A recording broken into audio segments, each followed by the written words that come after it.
so I don't get yelled at or things flashed at me. Can I have the Matera family and Carley, Matera, come on up. Hurry up, guys, come on up. Mr. Overly, let's get up here right now. Come on, let's move it up. Good morning, all. Is that how we get people moving right here? All right. Well, good morning. Thanks for having us, and congratulations to all the students in the room. Absolutely thrilled. And we've talked about what it takes for a student to be here. We've talked about the power of influence, and I think we can all agree. The students who made it to this room today, the very first student of the month, it's not what they've done since August or September that's put them here. It's over the past 4 years. It's their character, it's their leadership, it's what they do every day, and it is, Dr. Scheer, the power of influence on this campus at Mr. Merida High School that brings them here. I'm so thrilled to have Carley here today with us. And Carley's a senior at Mr. Merida High School. She's a student leader, she's an athlete, she's a tremendous individual who has not only just great personality and always a smile on the face, she truly has a heart for others. And so I'd like to have Carley speak to us for a few moments. Thank you. My name is Carley Matera. This is my mother, Mary, and my father, Eugene Matera. This is my teacher, Mr. Oberly. For my future, I plan to attend either UCSD or Cal Poly San Luis Obispo, and I want to study in the field of education to become a special education teacher. And I think it's very important to do so because I want to be a part of that. I want to help them succeed in the future and allow for a better future for them. What I'm involved in school, I'm an ASB. It'll be my 4th year. I'm involved in the BBC. I was in the junior honor guard. I was on the girls soccer team, and I help in the club mainstream, which is like a special ed classroom that I volunteer in. And then one story that kind of was like difficult for me to overcome was when last winter when I was in my soccer season, I was diagnosed with a traumatic brain injury. And it was really hard for me to overcome that because I wasn't allowed to play soccer for a long time. And I had to be a leader out on the field without actually playing. And luckily it didn't affect me like with my education or anything. I was still going strong with that, but it just allowed me to get more involved at school. And because I couldn't play sports, I just got to help with the community, and I got to overcome something that a lot of people can't do because I was put in a drug coma for a week. So, yeah, that's my story, and these are my parents, and my mom's gonna talk now. Maybe.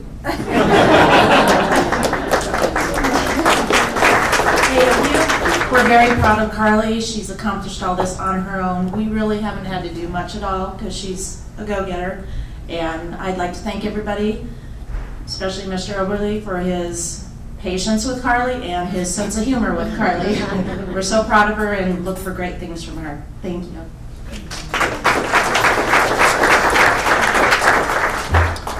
Carley is one of those students that I do pick on a lot.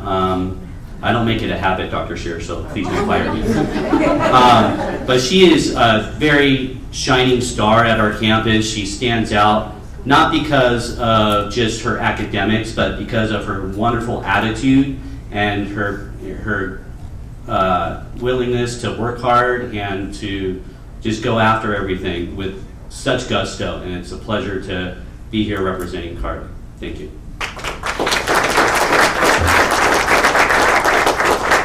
Just a couple items. Colonel Matera happens to be our ROTC instructor at Mr. Merida High School, and this is the last of their 3 daughters that have come through the school. Thank you, Mary and Jean, for bringing 3 fabulous young ladies to school. Carley, today is your day. We appreciate all the work that you and all the sacrifices that you made individually, not only just for making Mr. Merida High School a better place, but inspiring others to do what you do. And we're giving this is probably more from mom and dad than you, but we'd like to say thank you. And as Coach High says, you are a wonderful student, and you personify everything a Bronco should be. So congratulations to you.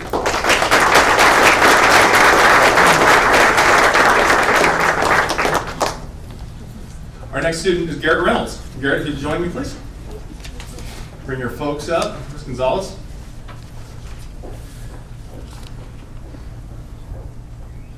Garrett's a tremendous young man, and I have to say, he is a young man. He's a 3-sport athlete at Mr. Merida High School, and I think one thing I've noticed from Garret is Garret always puts others in front of himself. He is, I guess we live in a world where people have to have a persona. Young men typically have to think they're macho to get the point across or lead. And Garret is not, although he is an animal on the football field, he is that guy who is willing to do the small things right to lead.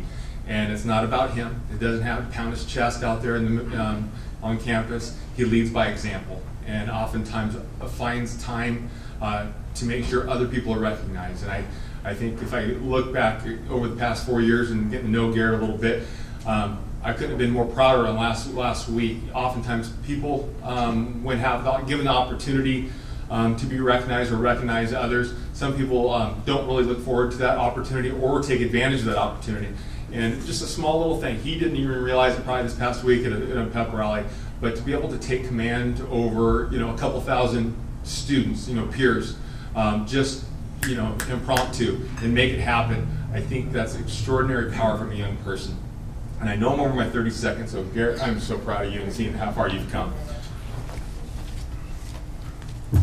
Well, like you said, I'm Garret Reynolds, and I go to Vista Marietta. This is my teacher, Mrs. Susan Gonzalez, and then my mom, Carrie, and my dad, Mike. My future plans, I haven't decided what college to go to, but I definitely like to study in the field of science, specifically probably marine biology, because I've just always liked the ocean and just kind of what goes on in there. I am a 3-sport athlete. I do football, wrestling, and track. I did baseball earlier, and then I'm also involved in ASB at my school and the BBC. I'm considered one of the football captains at the school, so it's a very big honor to do that. The life lesson that I probably have learned throughout my high school career, going through all the sports programs and ASB, is to not take everything for granted and just kind of keep pushing, because the harder you push, the more you get out of it. So the more you work, the better things go. And yeah, that's about it. This is my teacher, Miss Gonzalez. Good morning. Thank you so much. I had the great privilege of being Garret's English teacher his sophomore year. And at the end of that year, or perhaps even the middle of it, we agreed that he would come back to me for his senior year. And Garret is one of those young men that teachers will fight for. And I did, and won. He's in my class this year. One of the things that I think we can all agree upon is that teachers wear many hats. And as much as we are educators and mentors and even friends to many students, one of the jobs that I've come to realize that we have is to be that inspirer of confidence and hope in the community. When we are often asked, what are the kids like today, or how horrifying it must be to be a high school teacher. And Garret, thank you so much for the very easy task of inspiring confidence and hope in the community with the young people today. You are everything that is right, and I thank you so much for your courage, your commitment, and your caring. You are a true Bronco, and you do everything with class. Thank you.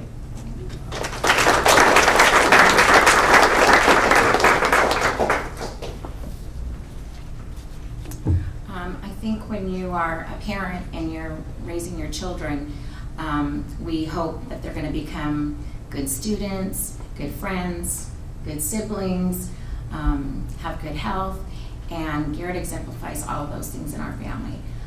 Growing up with 3 sisters, not so easy for a boy, and if anybody deserved a brother, it was him. And he's really had to kind of overcome and show a lot of patience and caring and a lot of love in our family, and he's given us all that. We are looking forward to seeing what some of his decisions are going to be when college time comes around and filling out applications. He has had a lot of really great people in his life, grandparents and neighbors and teachers and coaches, administrators, and they have all helped him along the way. And he tends to be a little humble about the fact that he is a 3-sport athlete and he's doing ASB, and I don't know how he does all of that on top of keeping up with his grades and doing AP classes on top of that. So I really couldn't be any more proud of a son. Just real quick, because I know we're probably running out of time. We can stand up here and talk about Garret all day long, but what really matters is what the community the teachers and administrators think about our son. And it's really great to hear all these nice things and to hear from parents and friends of his when you see him in passing that he's a great kid, and that says a lot. Thank you.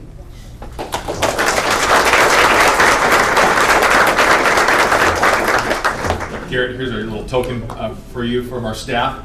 And in closing, I just want to say, Mr. Pattison wanted me to share with you that he said it's so rare to find a young man who works so hard to make a school a special place. And he wanted to say thank you very much for all you do, and in particular showing class every day. Garrett, aside from that, is, he does those little things, as I said earlier, that makes, I'd say, a young man extraordinary. And I think if I can, really pinpoint down to what Garrett does daily is he puts others in front of himself, and he puts principle in front of persona. And you're not worrying about what others think. It's all about the principle. And so thank you so much, Garrett, for leading with your heart. We really appreciate you making a difference.